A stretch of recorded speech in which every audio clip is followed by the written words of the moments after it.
존경하는 76만 부천 시민 여러분, 김병전 의장님과 선배 동료 의원 여러분, 남동경 부시장님을 비롯한 관계 공무원 여러분, 안녕하십니까? 국민의힘 비례대표 시의원 박혜숙입니다. 오늘 저는 농업인 학습단체 운영 예산 문제와 관련하여 말씀드리고자 합니다. 2026년도 부천시 농업인 학습단체 운영 예산이 얼마인지 부시장님 아십니까? 고작 45만 원입니다. 너무 적어서 집행조차 할 수 없는 상황입니다. 부천시가 농업인에 대하여 어떤 시각으로 바라보고 있는지는 이 예산의 흐름만 보아도 명확히 드러납니다. 부천시 농업인은 2025년 농업경영체 등록 기준으로 총 3,715명입니다. 이 가운데 농촌 지도자, 생활개선회, 후계 농업경영인, 새농민회, 품목별 농업인 연구회 등 총 7개 단체 269명이 부천시 농업인의 목소리를 대변하고 현장 활동을 이어가는 대표 단체로 활동하고 있습니다. 그런데 부천시로부터 제출받은 자료에 따르면 부천시 농업인 학습단체 관련 예산은 2023년도에는 4,358만 원, 2024년도에는 4,158만 원이었습니다. 그런데 2025년에는 822만 원으로 대폭 줄었고 올해 예산은 45만 원으로 단순한 축소가 아니라 농업인에 대한 현장 운영이나 지도를 사실상 포기한 상태입니다. 저는 이 문제를 농업인이 적다, 많다로 접근해서는 안 된다는 점을 분명히 말씀드리고 싶습니다. 부천은 대규모 농업도시는 아닙니다. 그러나 규모가 작다고 해서 그 가치까지 작은 것은 아닙니다. 농업의 가치는 종사자 수나 생산량만으로 가늠할 수 없기 때문입니다. 농업은 단순한 1차 산업을 넘어 국가의 생존과 직결되는 식량 안보의 핵심 기반입니다. 식량 안보란 국민이 언제든지 안전하고 충분한 식량을 안정적으로 공급받을 수 있는 상태를 의미합니다. 이때 농업은 국내에서 식량을 생산할 수 있는 유일한 기반 산업입니다.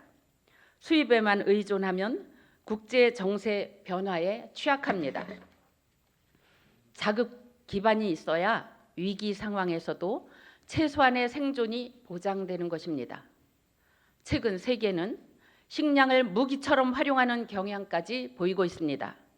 러시아 우크라이나 전쟁 이후 곡물 가격이 급등하고 기후 변화로 인한 생산량 감소 및 수출 제한이 증가하고 있으며 각국의 곡물 수출 통제 등 보호 무역이 강화되고 있는 등 외부 변수로 인해 식량 수입은 언제든 불안정해질 수 있습니다. 농업은 단순 경제 문제가 아니라 국가 안보 문제입니다. 전쟁이나 재난 시 식량 안보 여부가 국가 존립을 좌우할 수 있어 군량 확보와 동일한 개념으로 인식할 필요가 있기 때문에 주요 선진국들도 농업을 강력하게 보호하고 있지 않습니까? 예를 들면 유럽연합의 공동 농업 정책 CAP나 미국의 농업 보조금 정책과 같이 말입니다. 농업은 평상시에는 효율이 낮아 보일 수 있지만 위기 상황에서는 엄청난 가치를 발휘합니다. 즉 농업은 있을 때는 당연하지만 없으면 치명적인 국가 생존 인프라입니다. 그러므로 농업은 단순 산업이 아니라 국민의 생존을 지키는 최후의 안전망이며 국가 안보를 지탱하는 보이지 않는 국방력입니다. 현 정부도 2026년을 농정 대전환의 원년으로 삼고 농업을 국민 먹거리를 지키는 국가 전략 산업으로 육성하겠다고 밝혔습니다. 특히 식량 안보 강화와 함께 AI 스마트 농업 기술을 농업 전반에 확산하겠다는 정책 방향 수립 등 농업을 주요 국책 사업으로 제시하고 있습니다. 그럼에도 부천시가 농업인 학습단체 운영 예산을 사실상 정상 운영이 어려운 수준으로 만든 것은 이러한 정책 기조에도 역행하는 것입니다. 더욱이 부천시에서 제출한 자료를 보면 2024년까지는 농업인 신문과 농촌 여성신문 등 농업 정보지 제공을 비롯해 역량 강화 교육, 도농 상생 농촌 문화 체험 행사, 나눔 행사, 단체 간 화합과 교류를 위한 행사와 교육 등이 추진되었습니다. 2025년에는 예산이 대폭 축소되어 역량 강화 교육과 정보지 제공만 이어졌습니다. 농업인들의 교육과 정보 공유, 조직 유지, 지역사회 연계 활동을 뒷받침하는 최소한의 기반 예산도 되지 못하였습니다. 특히 정보지 제공이나 역량 강화 교육 같은 사업은 농업인의 역량 유지와 현장 정보 접근을 위해서도 반드시 필요한 사업입니다. 앞으로는 AI와 스마트 농업 등 새로운 농업 신기술 교육까지 뒷받침되어야 변화하는 농업 환경에 대응하고 미래 농업 경쟁력도 확보할 수 있습니다. 저 역시 과거 농업인 역량 강화 교육에 직접 참여해 본 적이 있습니다. 타 지자체의 선진 농업 기술과 우수 사례를 직접 접하는 과정이 농업인들에게 실질적인 도움이 된다는 점을 확인할 수 있었습니다.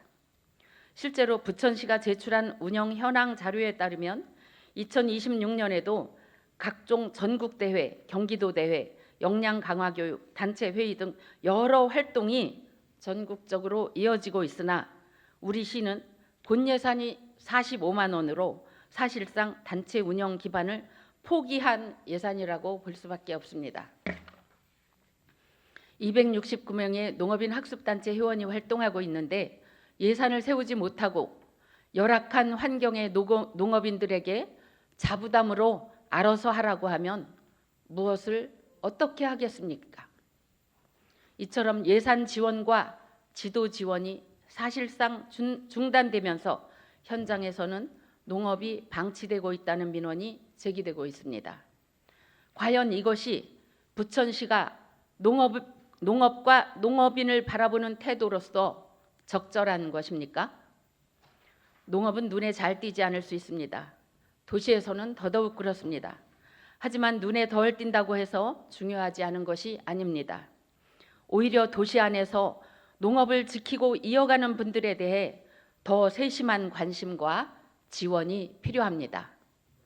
변화하는 여건 속에서도 묵묵히 농업의 가치를 지켜가고 있는 농업인들에 대해 최소한의 정책적 뒷받침조차 하지 못한다면 행정에 책임 있는 자세라고 보기 어렵습니다.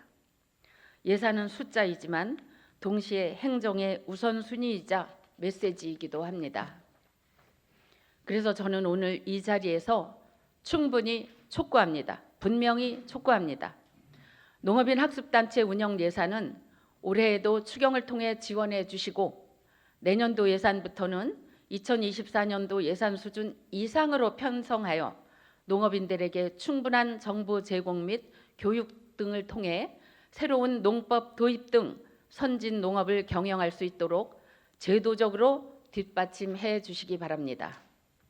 부디 농업의 공익적 가치와 농업에 대한 보호 육성의 필요성을 인식하시어 예산을 우선순위로 세워주실 것을 촉구합니다. 이상으로 시정 질의를 마치겠습니다. 경청해 주셔서 감사합니다.